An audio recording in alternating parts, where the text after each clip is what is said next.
मथुरा में गुरुवार को जो कुछ हुआ वो देश में पहले कभी नहीं हुआ था। यहां 2 साल पहले राम वृक्ष यादव नाम के एक आदमी ने स्वाधीन भारत विधिक सत्याग्रह शुरू किया। सत्याग्रह के नाम पर जवाहर बाग की 280 एकड़ सरकारी जमीन पर कब्जा कर लिया। सरकार, पुलिस और प्रशासन मानो गहरी नींद में थे। कोर्ट की दखल के बाद जब पुलिस और प्रशासन की नींद खुली, तब तक सत्याग्रह करने वाली भीड़ गुंडों की फौज में तब्दील हो चुकी थी। मथुरा में गुरुवार को एसपी सिटी मुकुल द्विवेदी और थानेदार संतोष यादव थोड़ी बहुत पुलिस फोर्स के साथ जवाहर बाग पहुंचे। पुलिस की टीम जवाहर बाग पर कब्जा किए बैठे लोगों को चेतावनी देने गई थी, लेकिन चेतावनी से बेखौफ भीड़ ने पुलिस पर हमला बोल दिया। पुलिस पर फायरिंग भी शुरू हो गई। कुछ पुलिस वाले जान बचाकर भागे तो एसपी सिटी और एसएचओ को हिंसक भीड़ ने घेर कर मार डाला। एसओ को पुलिस ने जवाबी फायरिंग की, जिस पर उपद्रवियों ने जवाहर बाग में बनी झोपड़ियों में आग लगा दी। घंटों चली इस हिंसक झड़प में एसपी सिटी और एसओ समेत 24 लोग मारे गए। सरकारी जमीन कब्जाने और पुलिस पर हमला करवाने की इस वारदात का मास्टरमाइंड राम वृक्ष यादव नाम का शख्स है। पूर्वी उत्तर प्रदेश के गाजीपुर का रहने वाला राम वृक्ष यादव बाबा जय गुरुदेव का चेला था, जिसने बाद में अपना एक अलग गुट बना लिया। राम वृक्ष यादव 2014 में अपने साथ करीब 1000 लोगों को लेकर मथुरा आया। उसने जवाहर बाग में सत्याग्रह शुरू किया। ये उद्यान विभाग की जमीन थी और इसके पास ही आर्मी का कोर हेडक्वार्टर्स, मथुरा के तमाम बड़े प्रशासनिक अफसरों के दफ्तर हैं। इतने संवेदनशील इलाके में राम वृक्ष यादव 2 साल से डेरा डाले हुए था। वो हथियारों का जखीरा जुटा रहा था। हजारों लोग उसके साथ थे, फिर भी खुफिया एजेंसियां उसके मंसूबे से अनजान क्यों थीं? ये अब सबसे बड़ा सवाल बन गया है। साधु संत के उनके प्रभाव में आकर के या उनके वजह से वहाँ धरना दे करके और सरकार की जमीन पे बैठे थे और कई बार बातचीत हुई है, लेकिन उसके बाद भी वो हटे नहीं है। चूक केवल इतनी चूक भी है और मैं समझता हूँ पुलिस को पूरी बातचीत और तैयारी के साथ उनसे बातचीत भी करनी थी और पुलिस पूरी तैयारी के साथ वहाँ जाना चाहिए था, लेकिन जानकारी में नहीं था कि इतना कुछ उनके पास होगा। जवाहर बाग में जो घटना घटी वह बहुत ही दुर्भाग्यपूर्ण है। प्रदेश सरकार के एक कैबिनेट मंत्री जो आदरणीय मुख्यमंत्री जी के चाचा श्री हैं, उनके संरक्षण में पलने वाले गुंडों ने हत्या की है पुलिस वालों की।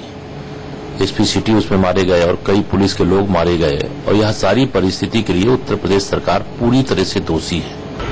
कुल मिलाकर 22 उपद्रवी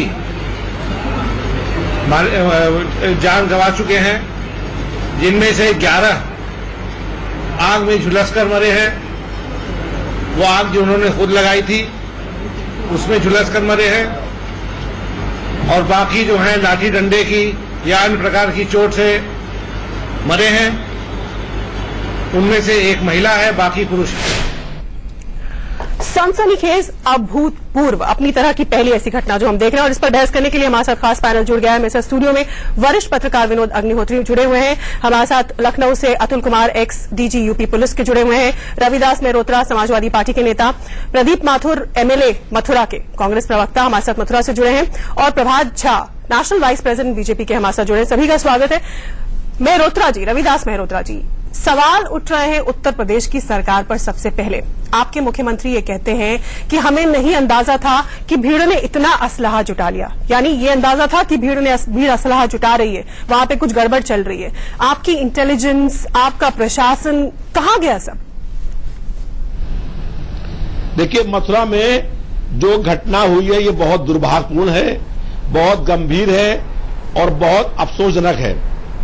इतने लंबे समय से वहां पर धरना हो रहा था और इतना असलहे इकट्ठा हो गए, ये निश्चित रूप से जो प्रशासन के, पुलिस के अधिकारी हैं, इनका निकम्मापन है, इनकी लापरवाही है और इनकी लापरवाही के कारण से ये नहीं तो ये कैसे हो गया? 2 साल से इतने लोग, वो हजारों लोगों के साथ राम वृक्ष यादव वहां पर लोगों को जुटा रहा है, एक सत्याग्रह चल रहा है वहां पर और कोई कदम नहीं उठाता, एक्शन नहीं उठाता। बीजेपी तो कह रही है कि इसमें बीजेपी ने सीधे शिवपाल यादव का नाम लिया है, आपके नेता का। देखिए, मैं कह रहा हूं कि संरक्षण का पूरी जांच हो, इसमें पूरी जांच हो, कौन लोग दोषी और जिम्मेदार हैं, उनके खिलाफ कार्रवाई हो और जो भी इसमें जांच के बाद दोषी पाया जाए उस पर कार्रवाई हो। नहीं, मेरा सीधा सवाल है निकम्मेपन की रविदास लापरवाही जी, का रविदास जी, स्पष्ट रूप से जी रविदास जी आप निंदा कर रहे हैं, भत्सना कर रहे हैं, पूरा देश कर रहा है, ठीक है, लेकिन आप में और पूरे देश में फर्क ये है कि आप वहां की सत्ता में काबिज हैं, आपकी सरकार है वहां पर। आखिर 2 साल से इतना बड़ा जमावड़ा और इतना सारा हथियारों का जखीरा, इतनी विस्फोटक स्थिति कैसे पैदा हो गई वहां पर 2 साल से? कहां था आपका प्रशासन, कहां थी आपकी सरकार? वही बात मैं कह रहा हूं कि इसमें पूरी जांच हो और इसमें जो लोग भी दोषी और जिम्मेदार हैं, जिनकी भी संरक्षण है, जिनकी भी गलती है, जो भी लापरवाही करी है, उस जो जांच में जो लोग भी दोषी हों और जिम्मेदार हों, उनके खिलाफ कड़ी से कड़ी कार्रवाई हो, ताकि जो जिन लोगों ने भी ऐसी घटनाएं करी हैं और इतना असलहा वहां इकट्ठा हो गया, प्रशासन के लोग, पुलिस के लोग जिनका जिम्मेदारी है, वो क्या करते रहे और उन्होंने सही मौके पर कार्रवाई क्यों नहीं करी? इस पूरे प्रकरण की जांच हो, इस तरह न्यायिक जांच हो और जो लोग इसमें दोषी और जिम्मेदार हैं उनके खिलाफ कार्रवाई हो और जो प्रथम दृष्टया रिपोर्ट में आए उनको सस्पेंड किया जाए, उन्हें गिरफ्तार किया जाए और जो लोग भी इतने लंबे समय से वहां पर धरना प्रदर्शन असला इकट्ठे हो रहे थे और उसके बावजूद भी पुलिस के अधिकारियों ने उसको ठीक से हैंडल करने का काम नहीं किया। अच्छा, मुझे ये बताइए रविदास जी, बीजेपी सीधे सीधे ये आरोप लगा रही है कि सत्याग्रहियों को संरक्षण हासिल था शिवपाल यादव का। बीजेपी ने सीधा ये आरोप लगाया, केशव प्रसाद मौर्य का यह बयान है। देखिए, मैंने आपसे कहा ना कि पूरे प्रकरण की न्यायिक जांच हो, उच्च स्तरीय जांच हो और जांच में जो दोषी है उन पर कार्रवाई हो। अभी आपने देखा होगा कि उत्तराखंड में बिना मुख्यमंत्री की मर्जी से जांच सीबीआई की हुई, तो सीबीआई की इंक्वायरी हो, जांच हो, जांच में जो लोग जिम्मेदार हो, जो दोषी हो, जिनकी लापरवाही हो, जिनका निकम्मापन हो, जिनका संरक्षण हो, उन सबके खिलाफ कार्रवाई होनी चाहिए। निष्पक्षता के साथ जांच हो और जो घटना हुई है ये बहुत गंभीर घटना है, बहुत चिंतनीय और अफसोसनाक घटना है। इन घटनाओं के पीछे जो भी दोषी लोग हैं, मैंने कहा उनके खिलाफ कड़ी से कड़ी कार्रवाइयां होनी चाहिए। ये रूप से कहीं न कहीं प्रशासन की और पुलिस की अधिकारियों के निकम्मेपन का और लापरवाही का परिणाम है। नहीं, लेकिन पुलिस प्रशासन तो सरकार को रिपोर्ट करता है ना, आप सीधा उन्होंने भी अपने कर्मचारी अधिकारी खोए हैं पुलिस ने। मैं तो आपसे कह रहा हूं, आप एक ही बात मैं कह रहा हूं, जांच पूरी हो और जांच निष्पक्ष हो, उच्च स्तरीय हो, जो जांच में दोषी हो। ठीक है, आप बार बार वही बात गोलमोल फहरा रहे हैं। प्रभात झा के पास चलते हैं। प्रभात जी, इनका ये कहना है कि ये पुलिस प्रशासन का दिवालियापन और निकम्मापन था, इसमें सरकार की दूर दूर तक भूमिका नहीं है और आपके प्रदेश अध्यक्ष आरोप लगा रहे सीधा सीधा शिवपाल यादव पर।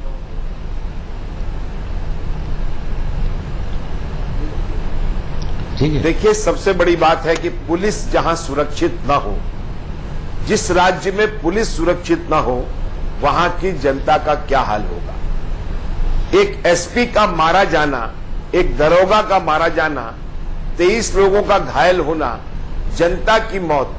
सबसे पहले जो केशव मौर्य जी ने कहा है, वो हमारे उत्तर प्रदेश के अध्यक्ष हैं कि वहां पर शिवपाल यादव जी, राम वृक्ष यादव को संरक्षण कौन दे रहा था, इसकी जांच होनी चाहिए। इतना 2 साल तक लैंगोरन कैसे हुआ? एक पार्क पर 280 एकड़ जमीन पर, सरकारी जमीन पर कब्जा लगातार 2 साल से किसके कहने पर और किसके संरक्षण पर हो रहा था? पुलिस क्यों वहां पर हाथ धरे बैठी वाली बात नहीं थी? वह बेचारी क्यों किंग कर्तव्य विमूढ़ थी? वो क्यों कुछ नहीं कर पा रही थी? कौन थे रामवृक्ष यादव के संरक्षक? इसका पता लगाना चाहिए और इस बात को छुपाना नहीं चाहिए। मैं अपने पार्टी के अध्यक्ष केशव मौर्य जी की हर बात से इसलिए सहमत हूं क्योंकि वो उत्तर प्रदेश की राजनीति को निकट से देखते हैं और हमारी पार्टी ने भी, हमारे वहां के नेताओं ने भी सीबीआई की मांग की है। मल्होत्रा जी भी कह रहे हैं कि सीबीआई की मांग मंजूर है, तो इनकी सरकार, जो अखिलेश सरकार है, उनको रिकमेंडेशन करना चाहिए कि इस घटना की सीबीआई जांच हो, जिससे घटना में दोषी व्यक्ति, ये तो एक अपने आप में बहुत बड़ा अपराध हो गया है। 2 साल तक बिना किसी राजनीतिक संरक्षण के नहीं, और संरक्षण किसका? सत्ताधारी पार्टी समाजवादी पार्टी का ही संरक्षण रहा होगा, तभी इतनी हिम्मत हुई होगी। अच्छा, मेरा एक सवाल आपसे भी, उसके बाद फिर मैं अतुल कुमार जी के पास चलूंगी, क्योंकि पुलिस की भूमिका पर सवाल रविदास मेहरोत्रा ने सवालिया निशान लगाया है और बीजेपी कह रही है कि पुलिस के हाथ बंधे हुए थे। मैं चलूंगी उनके पास, लेकिन उससे पहले प्रभात जी, बीजेपी आपके भी सांसद वहां से हैं, उन्हें तो ये तक मालूम नहीं था कि वो मथुरा में ही शूट कर रही थी कि वहां ये घटना हो गई। आप बीजेपी की भी तो जिम्मेदारी है, आपकी जवाबदेही, आपकी सांसद कहां थी अगर 2 साल से इतना बड़ा कारनामा वहां हो रहा था? शीतल जी वो मथुरा में नहीं थी, वो 1100 किलोमीटर दूर बंबई में थी। हर आदमी का अपना नेक्स्ट डे का शेड्यूल होता है। सांसद को ये पता नहीं था कि मथुरा में इस तरह की घटना होगी, लेकिन जैसे ही उनको घटना की जानकारी मिली, उन्होंने अपने शूटिंग को स्थगित करके मथुरा रवाना हुई है। किसी व्यक्ति पर राजनीतिक आरोप लगाना मैं समझता हूं उचित नहीं है। इस देश की जनता जानती है कि मथुरा की सांसद एक आर्टिस्ट भी है, और आर्टिस्ट होने के नाते पूरे देश को गर्व है उनके आर्टिस्ट होने पर। गैर जिम्मेदाराना उन्होंने बात नहीं कही। प्रभात जी, उनके आर्टिस्ट होने पे पूरा देश गौरव महसूस करता है, वो सबकी चहेती स्टार हैं, रही हैं। लेकिन मेरा सवाल ये है कि 2 साल से वहां इस तरह का खेल चल रहा था, क्या आपके जो स्थानीय स्तर के नेता थे उनको भी इसकी खबर नहीं हुई? विनोद जी, यही प्रभात जी, आप तो राजनीतिक कार्यकर्ता हैं, आपको मालूम है कि जब भी कोई स्थानीय स्तर पर मामला होता है तो स्थानीय स्तर की पार्टियां हैं मामले को उठाती हैं। रविदास जी की पार्टी शासन में है, आपका आरोप है, केशव जी का आरोप है कि किसी का संरक्षण है सत्ताधारी पार्टी के नेताओं का, तो वो तो मान लीजिए आंख मूंदे बैठे हुए थे। लेकिन विपक्षी पार्टियां क्या कर रही थी 2 साल से? अगर ये एक गैर कानूनी काम हो रहा था, उनकी भी जिम्मेदारी बनती है। मैं हेमा मालिनी जी की खाली बात नहीं कर रहा हूं, वो तो पार्टी की इकाई है और इतनी सक्रिय इकाई है। मथुरा तो आपका पूरा जो है एक तरह से गढ़ है, अयोध्या मथुरा काशी तो भाजपा का बिल्कुल जो है रिफाइनरी है। तो वहां पर आप लोगों ने इस मुद्दे को कभी उठाया? कभी इसको लेके कोई चिट्ठी लिखी गई मुख्यमंत्री को? कभी इसको लेके कोई धरना किया गया, कोई प्रदर्शन किया गया, कोई मीडिया में कोई बात कही गई? नहीं कही गई। तो कहीं ना कहीं आप लोग भी की चूक तो हुई है ना, राजनीतिक रूप से प्रशासनिक चूक तो है अपनी जगह। प्रभात जी, इसका जवाब दें। देखिए विनोद जी, कोई चूक हुई होगी। मेरा सिर्फ इतना कहना है कि विपक्ष ने कितना ये सब जांच का, क्या हमारी पार्टी ने नहीं उठाया था? PIL लगा हुआ था। इस मामले को संरक्षण कौन दे रहा था? समाज की अन्य समस्याएं भी होती हैं, धर्म से आधारित बातें थी, क्रांतिकारी विचार को लेकर वहां बैठे हुए थे। इस बात की पहले पुष्टि होनी चाहिए कि किसका संरक्षण था। सवाल यह है कि इतना बड़ा 280 एकड़ जमीन पर कब्जा हुआ और आप समझ रहे हैं कि किसी ने उठाया नहीं? क्या पत्रकारों ने नहीं उठाया होगा? क्या मीडिया ने नहीं उठाया होगा? क्या सरकार को इसकी जानकारी नहीं थी? पूरी तरह से सरकार आंखें बंद की हुई थी और इसीलिए हमारे नेता केशव मौर्य आरोप लगा रहे हैं कि इसमें कहीं न कहीं किसी बड़े मंत्री का संरक्षण था। चलिए, जब विपक्ष की हम बात कर रहे हैं, नहीं तो छुपा सकते कि विपक्ष ने नहीं उठाया। ठीक है, विपक्ष की बात कर रहे हैं तो लपेटे में कांग्रेस भी आती है, क्योंकि उनकी भी जिम्मेदारी एमएलए से जो विधायक है मथुरा से प्रदीप माथुर, कांग्रेस के हैं, कांग्रेस के प्रवक्ता भी कांग्रेस की विधानमंडल के नेता हैं। तो प्रदीप माथुर जी, 2 साल से आपको पता ही नहीं था कि वहां पर ये सब चल रहा है गोलमाल? क्या आपने कभी कोशिश नहीं की, आपके मन में ये विचार नहीं आया कि भाई इस मसले को उठाया जाए, बड़े स्तर तक उठाया जाए? या विधानसभा में कभी सवाल उठाया? विधानसभा में सवाल उठाए कभी?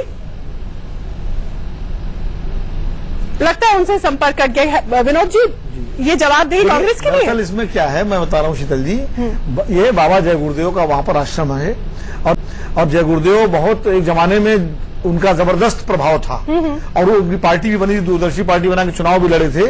और सबसे बड़ी दिलचस्प बात यह है कि उनके बाद वहां उत्तराधिकार को लेकर के भी काफी झगड़ा हुआ और वो इतनी संपत्ति है, इतना सब कुछ धार्मिक मामला है, तो किसी भी राजनीतिक दल ने, चाहे सपा हो, चाहे भाजपा हो, चाहे कांग्रेस हो और बसपा भी, इनको ये लगा कि ये तो धर्म का मामला है और इस चक्कर में कौन पड़े, इन्होंने गंभीरता से कभी इस मामले को रेज ही नहीं किया।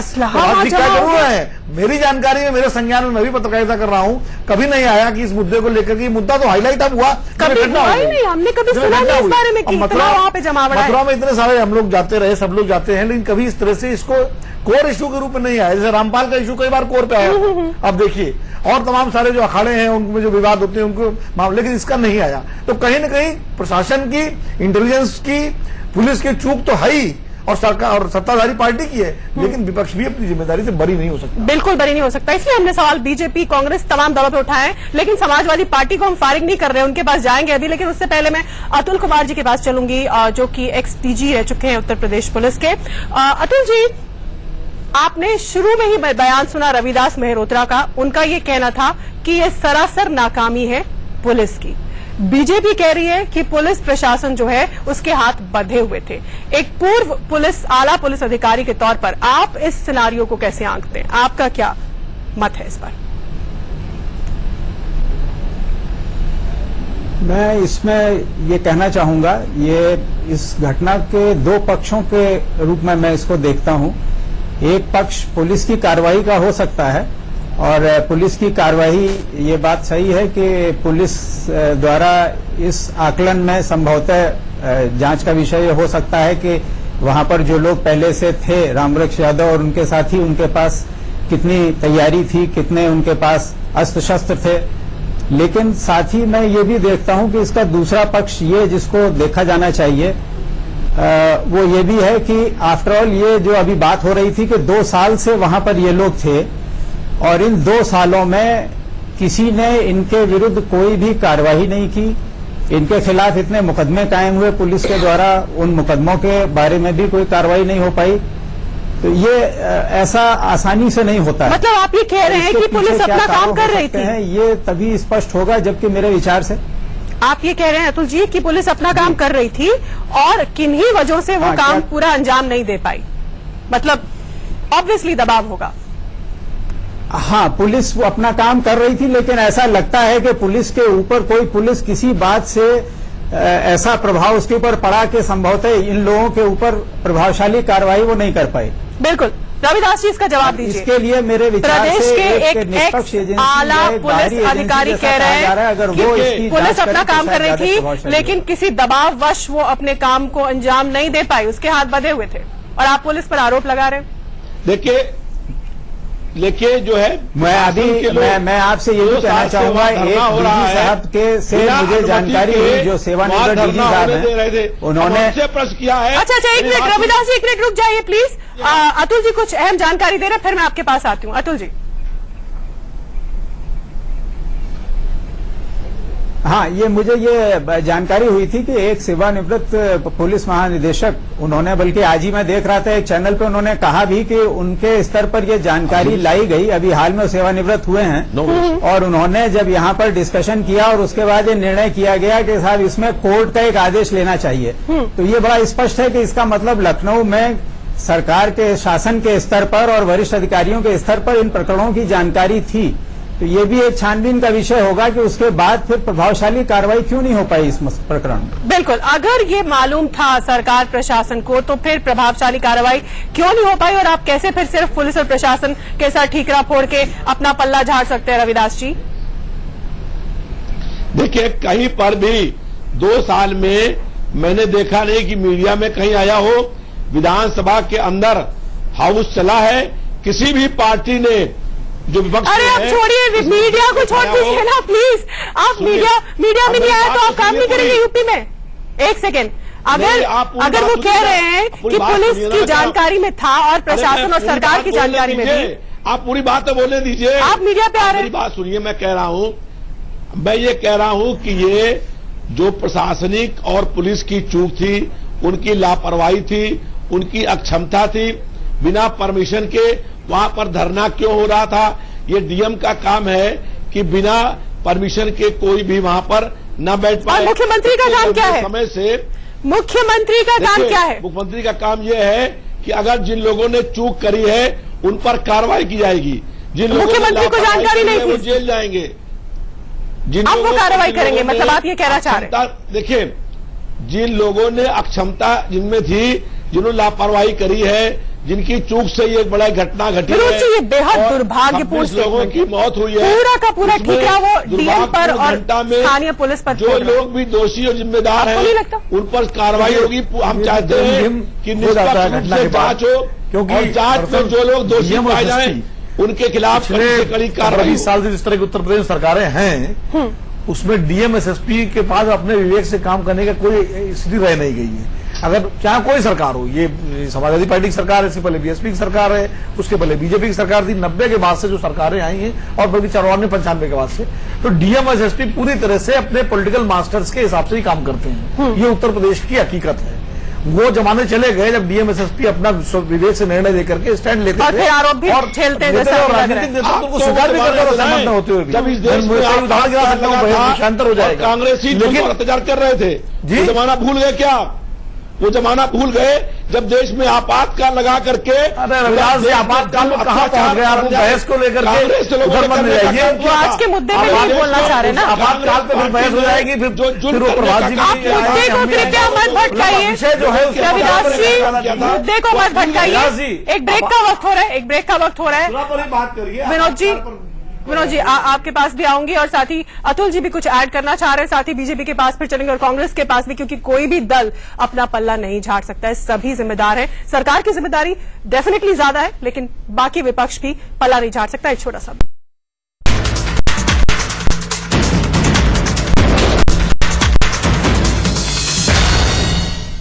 तो मथुरा में 2 साल तक क्यों तमाशा देखती रही यूपी सरकार? क्यों ये नौबत आई जो अब आई, जिस तरह का कांड अभी हुआ? हमारे साथ प्रदीप माथुर जो मथुरा से विधायक हैं, कांग्रेस के हैं, वो जुड़ चुके हैं। अब उनका कनेक्शन, ऑडियो कनेक्शन जुड़ चुका है। प्रदीप जी, आप वहां से विधायक हैं, 2 साल से ये सब वहां चल रहा था, प्रशासन पुलिस की नाक के नीचे। आपने कभी विधानसभा में ये मसला उठाया?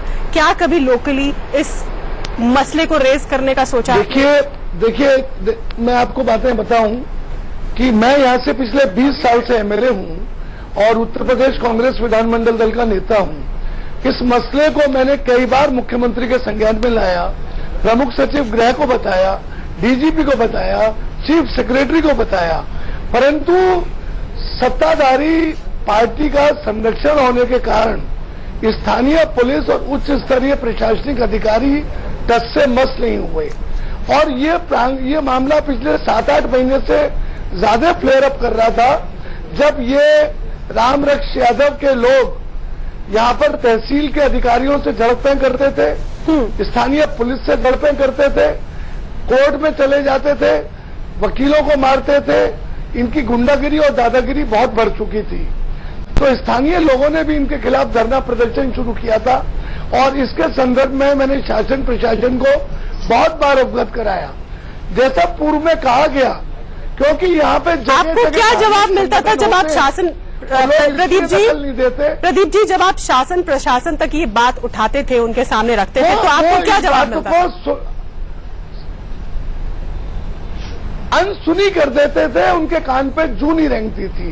इसीलिए हमें अंदेशा होता था कि सत्ताधारी पार्टी का संरक्षण इन लोगों को प्राप्त है और प्रशासन इनके ऊपर हाउस में आपने उठाया, विधानसभा में आपने उठाया ये और मसला? अपने आप को असहज महसूस कर रहा है। 1 मिनट, क्या आपने कभी विधानसभा में ये मसला उठाया? देखिए, विधानसभा में सुनिए, विधानसभा में ये मसला जब उठाया जाता, अब जैसे ये घटनाक्रम इतना गंभीर हुआ है, तो जब उसकी गंभीरता को देखते हुए मसले को उठाया जाता है।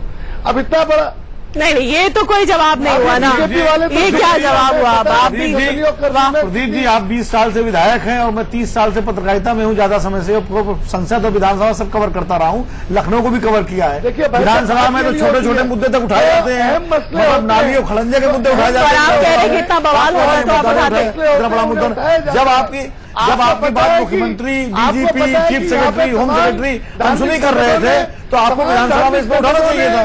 ये तो आपको आखिरी हथियार था विधानसभा में, एक विधायक के नाते आपका अधिकार भी है और कर्तव्य भी है। सुनिए, मथुरा में उठाया गया तमाम ऐसी भूमियां हैं जिसपे लोगों ने कब्जे कर रखे हैं, जिन्हें की तमाम। अरे ये कोई छोटा मोटा कब्जा नहीं था ना जनाब? 280 प्रदीप जी, बड़े 280 एकड़, हजारों की तादाद में आज ये लोग, बताइए, मैं आपसे असलहा जमा हो रहा है, पुलिस पर भारी पड़ गया।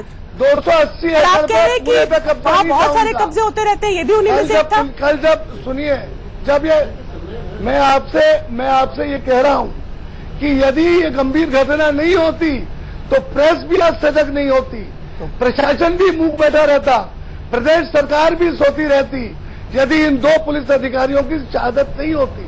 नहीं तो सजग को प्रेस का आप सजग होंगे, जनप्रतिनिधि जब सजग नहीं होंगे तो प्रेस का सजग होगा।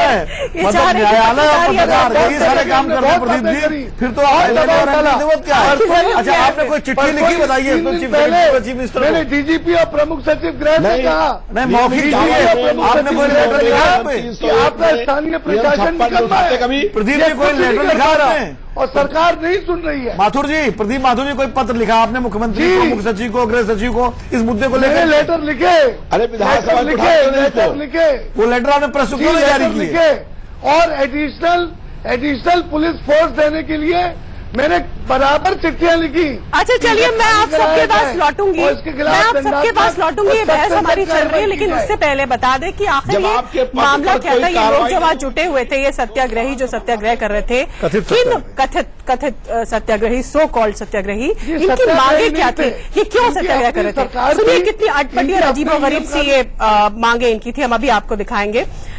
इनका ये मानना था, इनकी ये मांग थी कि आजाद हिंद सेना की जो बैंक करेंसी है उससे लेन देन शुरू हो, 1 रुपए में 60 लीटर डीजल, 1 रुपए में 40 लीटर पेट्रोल दिया जाए देश में। इसके अलावा मांसाहार पर पूरी तरह बैन लगा दिया जाए, मांसाहारियों को सजा दी जाए। ये सत्याग्रही मांग कर रहे थे वहां बैठ के। जय गुरुदेव का मृत्यु प्रमाण पत्र दिया जाए। अजब गजब मांगे, मतलब इन्होंने पूरी जमा कर रखी थी। और जवाहर बाग जिसकी बात करें, वहां की 280 एकड़ जमीन इन्हीं लोगों को सौंप दी जाए, इनकी मांग थी। इन लोगों पर पुलिस कोई कार्रवाई ना करे। ये तमाम तरह की मांगे लेकर ये लोग यहाँ डटे हुए थे 2 साल से। देश में आजाद हिंद फौज, नेताजी बोस की आजाद हिंद फौज के कानून लागू किए जाएं, अंग्रेजों के वक्त से चल रहा कानून जो है खत्म किया जाए। मतलब ऐसी मांगे ऐसी की सुनकर आदमी चकरा जाए। प्रभात झा कुछ कहना चाह रहे थे ब्रेक से पहले, इसमें जोड़ना चाह रहे थे। प्रभात झा के पास चलूंगी और फिर मैं एक बार वापस समाजवादी पार्टी से इस पर सवाल पूछूंगी। प्रभात जी, देखिए शीतल जी, मैं बार बार कह रहा हूं, प्रदीप माथुर वो भी वहां के स्थानीय एमएलए हैं, उन्होंने भी कहा है ये बात, घटना तो दुखद है ही, और जो भी इसमें मृत्यु हुई है वो भी बहुत दुखद है। मैं फिर कह रहा हूं कि आम आदमी की जिंदगी जब कैसे सुरक्षित होगी जब पुलिस वाले सुरक्षित नहीं है। अब बताइए कि संरक्षण किसका था, कौन उसको संरक्षण दे रहा था? क्यों डीजीपी की, क्यों एसपी की, क्यों कलेक्टर की हिम्मत नहीं हो रही थी? आखिर कौन सा पॉलिटिकल इन्फ्लुएंस था वहां पर? ये बात जब तक जनता के पास नहीं आएगी, जब तक समाज के बीच में नहीं आएगी, इतने 2 साल से ये दादागिरी क्यों हो रही थी? ये दादागिरी सपा के कारण हो रही थी और इसी कारण से वहां का कोई अधिकारी मुंह खोल नहीं रहा था। मैं विनोद अग्निहोत्री की इस बात से सहमत हूं कि पॉलिटिकल लोगों के प्रभाव के कारण प्रशासनिक अधिकारी नहीं बोल पाते हैं। और ये राम वृक्ष यादव कौन है, इसके पीछे कौन खड़ा है, ये सब जांच का विषय है। और ये जांच जब होगी तो सत्ता पक्ष के बहुत बड़े नेता इसके पीछे पाए जाएंगे। ये सामान्य घटना नहीं है, ये उत्तर प्रदेश में कलंकित घटना है। एक तो जबरदस्ती जमीन पर कब्जा करना, बाबा जय गुरुदेव का नाम लेना, नेताजी सुभाष चंद्र बोस का नाम लेना, और उसके बाद ऐसे व्यक्तियों को 280 एकड़ जमीन पर नाक के नीचे संरक्षण आर्मी के बगल बगल से, ये क्यों हुआ है? ये सिर्फ मुख्यमंत्री और यहाँ की सत्ताधारी पार्टी की संरक्षण में हुआ है। ये खुला आरोप नहीं है, ये नंगा सच है, इसको स्वीकार करना चाहिए। बिल्कुल। और उस पर इतना सारा असलहा, सबसे बड़ी खतरनाक बात ये, इतना सारा असलहा इन लोगों ने जुटा लिया कि पुलिस पर भारी पड़ गई है। रविदास जी, आप पल्ला इतनी आसानी से नहीं झाड़ सकते,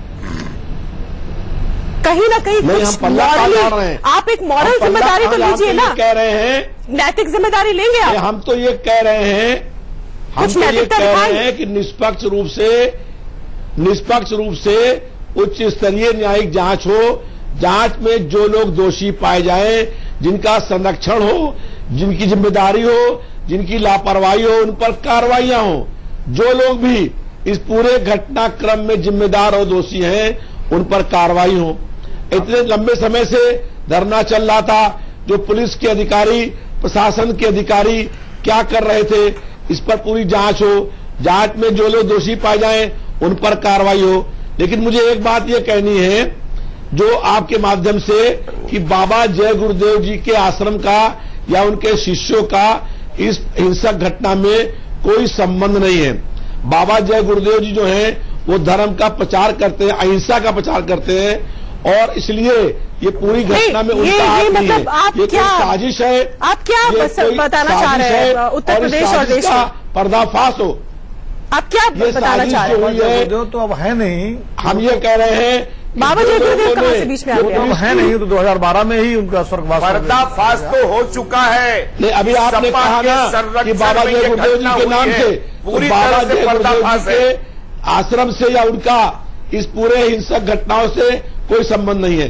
दूसरी बात स्पष्ट कर दूं कि पुलिस की ये लापरवाही है, अक्षमता है, और जो इसमें दोषी लोग हों उन पर जांच करके कड़ी से कड़ी आपसे कार्रवाई हमें और कोई होनी जवाब चाहिए। नहीं मिलने वाला। अतुल कुमार, मैं देख रही हूँ अनईजी हो रहे हैं और होना बनता भी है, क्योंकि बार बार आप सिर्फ और सिर्फ पुलिस को लपेटे में ले रहे हैं। अतुल जी, पुलिस ने तो कीमत चुका दी, तो वो तो बेचारे उनके 2 लोग शहीद हो जी गए। हाँ, मैं यही ऐड करना चाह रहा था इसमें कि रविदास, हाँ शीतल जी, ये रविदास मल्होत्रा साहब बार बार पुलिस के ऊपर ही दोष लगा देना चाहते हैं और स्थानीय अधिकारियों के ऊपर जो दोष लगा रहे हैं, मैं इससे सहमत हूँ कि ठीक है, उनके रोल की जांच होनी चाहिए, लेकिन उसके साथ साथ इसकी भी जांच होनी चाहिए कि स्थानीय अधिकारियों के आगे और कौन कौन सा इस तंत्र में ऐसी क्या खामियां थी जिसकी वजह से यह प्रकरण इतना बढ़ के आ गया और इतने लोगों को, निर्दोष लोगों को अपनी जान देनी पड़ी। जांच हो इस पर, और इसकी जांच ऐसी एजेंसी से कराई जानी चाहिए जो इस काम को करने में सक्षम हो।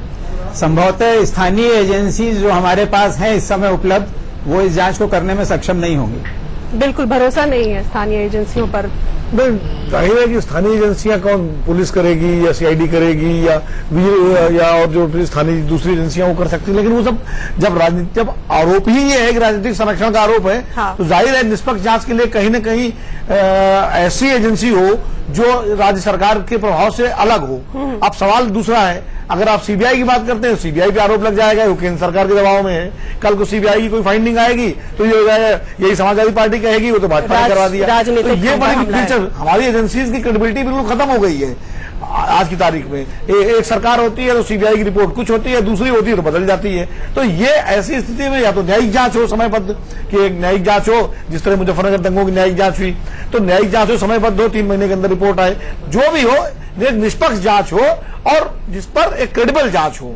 और उसमें बिल्कुल अतुल जी की बात से मैं सहमत हूं, उसमें पुलिस प्रशासन के साथ साथ इसका भी दिया है कि आखिर कौन सी वो बाधाएं थी जिस वजह से पुलिस प्रशासन समय रहते कार्रवाई नहीं कर सका।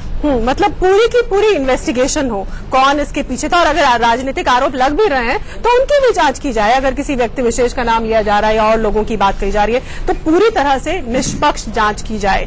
और बाकी लोग इस पर क्या राय रखते हैं, क्योंकि ये मसला पूरे उत्तर प्रदेश को अफेक्ट करता है और देश को अफेक्ट करता है। बाकी लोगों की राय लेंगे एक छोटे से ब्रेक के बाद। आप देखते रहिए बड़ी बहस।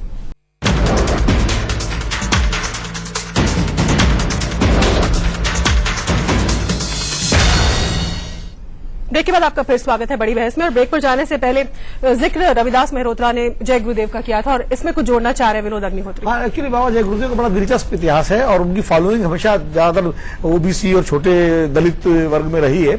मैं खाली एक छोटी सी घटना का मामूली जिक्र, प्रभात जी शायद आपको याद होगा, वो 72-73 की बात है जब सुभाष चंद्र बोस को लेकर के जय गुरुदेव जी ने दावा किया था कि सुभाष चंद्र बोस प्रकट होंगे कानपुर के फूलबाग मैदान में, और लाखों लोग इकट्ठा हुए थे और बाद में उसको लेकर के बड़ा विवाद हुआ था और जय गुरुदेव जी को वहां से पुलिस को सुरक्षित करके उस घेरे में निकलना पड़ा था।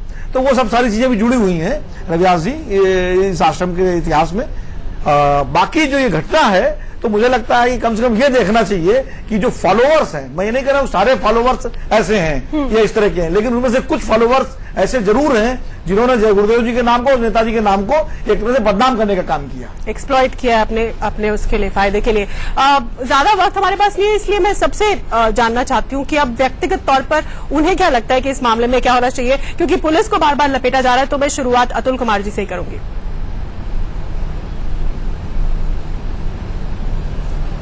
मेरे विचार से इसमें एक निष्पक्ष एजेंसी को जांच करनी चाहिए और जैसा अभी सभी लोगों ने एकमत होकर बताया कि केवल स्थानीय अधिकारियों तक उस जांच को सीमित न रखा जाए, बल्कि हर स्तर पर पूरे तंत्र में किसका क्या रोल रहा और उसके लिए क्या ऐसा किया जा सकता है जिससे आगे ऐसी घटनाएं रिपीट न हो।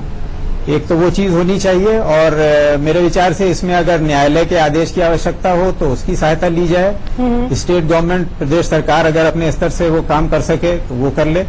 मेरे विचार से यही सबसे अच्छा सही रास्ता रहेगा। प्रभात जी, देखिए, निष्पक्ष जांच होनी चाहिए, दोषी बख्शा नहीं जाना चाहिए, अनधिकृत रूप से जमीन पर कब्जा करने वालों के मनोबल न बढ़े और ऐसे कृत्य करने वाले एसपी, दरोगा, पुलिस की हत्या, ये कितनी बड़ी बात होती, कौन सुरक्षा देगा जनता को। इसलिए इन हरकतों की जांच, ऐसे नृशंस हत्या की जांच होनी चाहिए और जांच किसी बड़ी एजेंसी से जरूर होनी चाहिए और ये कर्तव्य राज्य सरकार, सपा की सरकार का है और उसको यह भी देखना चाहिए कि कहीं उसकी पार्टी के, कहीं उसके मंत्री को संरक्षण तो नहीं दे रहे थे। प्रदीप माथुर, अब तो ये मसला बड़ा हो गया है, अब तो आप उठाएंगे इसे। जुडिशियल इंक्वायरी सिटिंग जज से कराई जानी चाहिए, सिटिंग जज से कराई जानी चाहिए। और दूसरी बात यह है कि जो एसपी सिटी और एसओ शहीद हुए हैं, उनके परिवार को 1-1 करोड़ रुपए प्रदेश सरकार को देनी चाहिए, उनकी पत्नियों को नौकरी दी जानी चाहिए और उनके बच्चों को पढ़ाई का खर्चा दिया जाना चाहिए। इसके अतिरिक्त में डीएम जो एसएसपी है, वो समाजवादी पार्टी के एक बड़े नेता के संरक्षण में है और भ्रष्टाचार से परिपूर्ण व्यवस्था है, यहाँ की खुली लूट होती है पुलिस के संरक्षण में। इस बारे में हम विधानसभा में भी उठा चुके हैं। जब पुलिस यहाँ की इस तरह की है तो यहाँ की शहादत भी एसपी सिटी और एसओ की लापरवाही की वजह से हुई है। क्यों एसपी सिटी को 20 सिपाहियों के साथ दीवार तोड़ने के लिए भेजा गया और जो एडिशनल पुलिस फोर्स वहां पड़ी थी उसका इस्तेमाल क्यों नहीं किया गया? ये मामला बहुत गंभीर है। आप लोग बड़े स्तर की बात कर रहे हैं, ये शहादत स्थानीय पुलिस की लापरवाही की वजह से हुई है।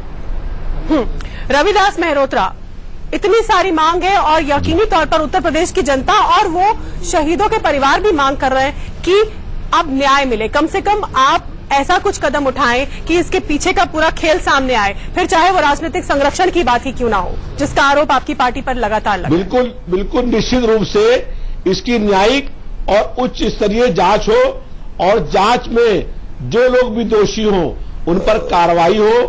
पुलिस में जो लापरवाही करी, निकम्मापन किया, जिसके कारण से ये इतना दुर्भाग्यपूर्ण जो है वो घटना हुई है, उसमें जो लोग भी जिम्मेदार हैं उन पर कार्रवाई हो और जो पुलिस के एसपी या थाना इंचार्ज जो शहीद हुए हैं उनके परिवार को, लोगों को मुआवजा मिलेगा, नौकरी मिलेगी और जो भी इसमें दोषी पाए जाएंगे उन पर जांच करके कड़ी से कड़ी कार्रवाई हो ताकि भविष्य में कभी ऐसी किसी घटना की पुनरावृत्ति न होने पाए।